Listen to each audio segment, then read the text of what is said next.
Hello friends, இது பார்த்தீங்கன்னா நான் தம்பி வீட்டுக்கு, அதாவது அம்மாட்ட போய் பிரியாணிலாம் செஞ்சு சாப்பிட்டு ஆஃப்டர்நூன் ஒரு 3:30 4 o'clock பக்கம் இருக்கும். ஸோ நாங்கள் அப்படியே உட்காந்து அந்த ரெசார்ட்டில் மாங்காய் மரம் நிறைய இருக்குங்க, குட்டி குட்டி மாங்காய் மரம். ஸோ அது பார்த்தோன்னா எங்களுக்கெல்லாம் ரொம்ப ஆசையாகிடுச்சு. ஸோ அந்த மாங்காய் மரத்துலேருந்து மாங்காய் பறித்து மிளகாய்த்தூள், உப்பு இந்த மாதிரிலாம் போட்டு நல்லா கலக்கி ஆளுக்கு ஒரு பீஸோட பயங்கர புளிப்பு. பட் இருந்தாலும் ரொம்ப ஆசையாகிடுச்சு. இந்த மாதிரிலாம் நமக்கு எப்பவுமே கிடைக்காது. எப்பாவது ஒரு நாள் நம்ம டைமிங் அந்த மாதிரி டைம்லாம் நமக்கு கிடைக்கும். ஸோ அந்த டைமில் நம்ம எல்லாம் ஜாலியாக என்ஜாய் பண்ணிக்கணும். ஸோ ஹஸ்பண்டுக்கும் ரொம்ப பிடிச்சிருச்சு. அவருக்கும் மாங்காய் கொஞ்சம் உப்பு மிளகாய் போட்டு கொடுக்கணுன்னாங்க. இது என் தம்பி பையன் ரெடி பண்ணி கொடுத்தான். பட் சாப்பிட முடியல, அப்படி ஒரு காரம். சாலுக்கு ஒரு சின்ன சின்ன பீஸ் சாப்பிட போட்டுட்டோம். இது பார்த்தீங்கன்னா தம்பி அன்றைக்கி நைட்டு தான் அங்கே ரெசார்ட்லேயே ஸ்டே பண்ணிட்டோன்னு சொன்னால. ஸோ அந்த ரூம் தான் இது. ஸோ பெரிய பெரிய காட் 2 இருந்தது. ஸோ அதில் குட்டீஸ் எல்லாம் ஒரு பக்கம், பெரியவங்கெல்லாம், அதாவது குட்டீஸ் எல்லாம் பாய்ஸ் எல்லாம் ஒரு பக்கம் இந்த பக்கம் படுத்தாங்க. நாங்கள்லாம் அந்த பக்கம் படுத்துட்டோம். செம்ம ஜாலி பண்ணிச்சுங்க, என்ஜாய் பண்ணிச்சுங்க. பார்த்திங்கன்னா நைட் இங்கேயே ஸ்டே பண்ணிட்டு அடுத்த நாள் போக சொல்லிட்டான் தம்பி. மேலே வீட்டுக்கு போங்க, ரெசார்ட்லேயே இன்றைக்கி இருந்துருங்கன்னு சொல்லிட்டாங்க. ஸோ கெஸ்ட்டெல்லாம் யாரும் இல்லை. ஸோ நாங்கள் நல்லா ஒரு பெரிய ரூம் எடுத்துட்டோம். ரூம் எடுத்து நாங்கள் அங்கேயே அந்த பிரியாணி, மதியானம் செஞ்ச பிரியாணியே இருந்தது. ஸோ அதையெல்லாம் சாப்பிட்டுட்டு நைட்டு நல்லா டிவியெல்லாம் பார்த்து செம்ம ஜாலியாக என்ஜாய் பண்ணிச்சுங்க. குட்டீஸ்னால் நல்லா என்ஜாய் பண்ணிச்சுங்க. ஆளுக்கு ஒரு ஃபோனை கையில் எடுத்துகிட்டு அதுக்கு பாட்டு என்ஜாய் பண்ணிச்சுங்க. ஸோ ஹஸ்பண்டு பையன்லாம் டிவி பார்த்துருந்தாங்க. ஈவினிங் டீயும் வந்துச்சு. அம்மா நேரத்துக்கு கரெக்டாக அதெல்லாம் போட்டு கொண்டு வந்து கொடுத்துட்டு இருந்தாங்க, டீ போடுறதெல்லாம். அப்புறம் பார்த்திங்கன்னா இது என்னன்னு பார்த்திங்கன்னா, இந்த ஒரு மரத்துக்குள்ளே ஒரு நெஸ்ட்டு, ஒரு பேர்டு முட்டை வச்சு நெஸ்ட், அதாவது அடக்காத்துட்ருக்கு. ஸோ அதை நான் க்ளோஸ்அப்பில் எடுத்த, பட் எனக்கு கிளியராக தெரியல. அதுதான் இது. ஸோ அழகாக அது ரொம்ப கிட்டையாக இருந்ததுங்களா பார்க்குறதுக்கு. ஸோ நல்லா பார்க்க ரொம்ப க்யூட்டாக இருந்தது. ஸோ அதை எடுத்தேன். அதுக்கப்புறம் பார்த்திங்கன்னா அங்கே ரெசார்ட்லேயே ஊஞ்சல்லாம் இருக்குது. ஸோ அதிலெல்லாம் உட்காந்து கொஞ்சம் நேரம் ஃபோட்டோ எடுத்துகிட்டு, பிரியாணி நான் செஞ்சதுனால செம்ம டயர்ட் ஆகிடுச்சு. ஸோ அப்படியே அதுக்குள்ளேயே உட்காந்து நல்லா ஒரு என்ஜாய் பண்ணோம். தம்பி நான் மேலே நாங்கள் வீட்டுக்கு போயிருந்தா சொன்ன தம்பி வேண்டாம் இன்றைக்கி இங்கே இருங்க, கெஸ்ட்டெல்லாம் யாரும் இல்லைன்ட்டான். ஸோ அதெல்லாம் என்ஜாய் பண்ணிட்டு அங்கே இருந்துட்டோம். அதுக்கு அடுத்த நாள் காலையிலேயே நாங்கள் கிளம்பிட்டோம். ஸோ போதும் கெஸ்ட்டெல்லாம் வரட்ட, அதாவது சண்டேன்றதுனால கெஸ்ட் எப்பவுமே வர ஆரம்பிச்சிருவாங்க. இதுதான் தம்பி வேலை செய்கிற ரெசார்ட்டுக்கும், அதாவது அம்மா இருக்கிற வீட்டுக்கும் போகிற ரூட்டே இதுதாங்க. இந்த இது சொல்கிறது இந்த பிரிட்ஜு தான். இது மழையெல்லாம் அந்த பிரிட்ஜில் ரொம்ப டேஞ்சர் ஆகிடும்ன்றாங்க. ஏன்னா அந்த வழியில் நடக்கவே முடியாதாம்மா. ஸோ அந்த பிரிட்ஜு ரொம்ப அதாவது உடஞ்சி போய்டும்ன்றாங்க. ஸோ நாங்கள் போன டைம் அவ்வளோவா மழை இல்லாதனால கொஞ்சம் தப்பிச்சிட்டோம் நாங்கள். ஸோ அதனால் காலையில் எழுந்திரிச்சு தம்பிகிட்ட ஒரு 8 o'clock பக்கமாக நாங்கள் மேலே போகிறோம். மேலே போய் டிஃபன்லாம் அம்மாட்ட சாப்பிட்டு போதுங்க அப்படின்ட்டு கிளம்பிட்டோம். இதுதான் தம்பி ரெசார்ட்லேருந்து வீட்டுக்கு போகிற வழிங்க. செம்மையாக இருக்கும் பார்க்குறதுக்கு. இது பார்த்திங்கன்னா இது என்ன தெரியுமா, மாட்டோட தலை. அதாவது நைட்டில் இந்த கிரவுண்டில் சிறுத்தை எல்லாம் வருமாமா, மாடுங்கள்லாம் அடித்து சாப்பிடுன்றாங்க. பட் நான் நம்பலை. பட் அந்த இடத்துல மாட்டோட தலை எலும்பு கூடா இருக்கும்போது நான் நம்பினேன். ஓகே, இது அம்மா ரியலாக நடக்கும் போலகுது அப்படின்னு. நான் அதான் வீடியோ கூட உங்களுக்கு காமிச்சிருப்பேன்.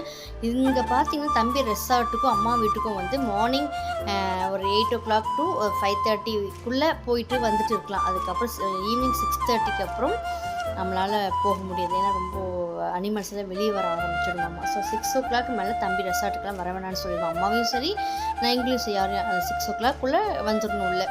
ஏன்னா நிறைய யானை, புலி, சிறுத்தை எல்லாமே நிறைய இருக்குங்க. ஸோ மோஸ்ட்லி பார்த்திங்கன்னா அதுதான். அதுக்கப்புறம் வீட்டுக்கு வந்தாச்சுங்க. வீட்டுக்கு அன்னைக்கு என்ன பிளான் பண்ண பார்த்திங்கன்னா, ஹஸ்பண்ட் டைம் வேஸ்ட் பண்ணவனா இன்றைக்கி எங்கெல்லாம் கிளம்புங்கன்னு சொல்லிட்டாங்க.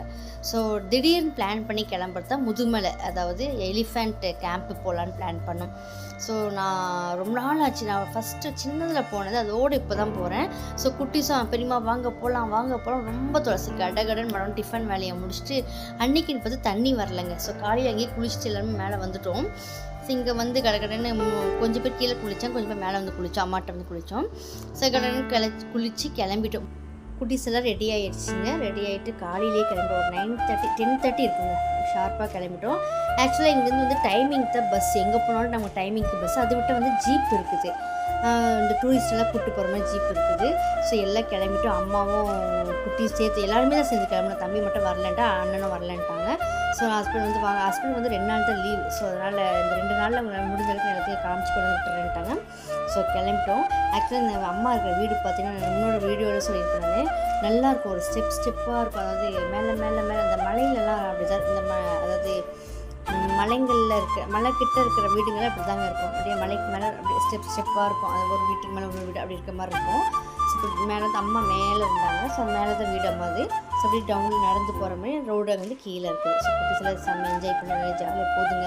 பெரியம்மா இதை பார்க்கணும் அதை பார்க்கணுன்னு செம்ம அப்படியே எப்படா அப்போ போய் ஏன்னா புலி பார்க்கலான்ற மாதிரி பிளான் பண்ணி கிளம்பிடுச்சுங்க. ஸோ நாங்களும் கிளம்பி அன்றைக்கின்னு பார்த்து நல்லா கொஞ்சம் வெயிலெல்லாம் இருந்தது. ஸோ நான் அம்மா தங்கச்சியெல்லாம் ரொம்ப ஜாலியாக கிளம்பிட்டு ஆக்சுவலாக சொல்லப்போனால் சாப்பாடெலாம் கட்டி எடுத்துகிட்டு போகலான்னு பிளான் தான். பட் வந்து தூக்கிட்டு போகணும்ல, நமக்கு ஓன் வெஹிக்கிளாக இருந்தால் பரவாயில்ல. நம்ம வந்து ஜீப் வந்து நம்ம எடுத்துகிட்டு போகிறோம். அது இன்னொன்று வந்து சாப்பாடு செஞ்சுட்டு போகிற அளவுக்கு நமக்கு டைம் இல்லை. ஸோ அதனால் கிளம்பியாச்சு. ஸோ பஸ் ஸ்டாப்பில் போய் நல்லாயிருக்கும் ஒரு ஸ்நாக்ஸ் எல்லாம் வாங்கிக்கிட்டு தேவைப்பட்ட ஸ்நாக்ஸ் எல்லாம் வாங்கிட்டு ஜூஸு பசங்களுக்கு ஜூஸு ஸ்நாக்ஸு எல்லாம் வாங்கிட்டு ஒரு ஜீப்பை வந்து வாடகைக்கு எடுத்துக்கிட்டோம். ஸோ இந்த ஜீப்பு பார்த்திங்கன்னா ஃபஸ்ட்டு வந்து அங்கே வந்து பொக்காபுரம் அப்படின்ற ஒரு கோவில் இருக்குது. அது ரொம்ப ஃபேமஸ்ஸு. வருஷம் பிப்ரவரி மாதம் லாஸ்ட் இந்த கோயில் திருவிழா வரும்.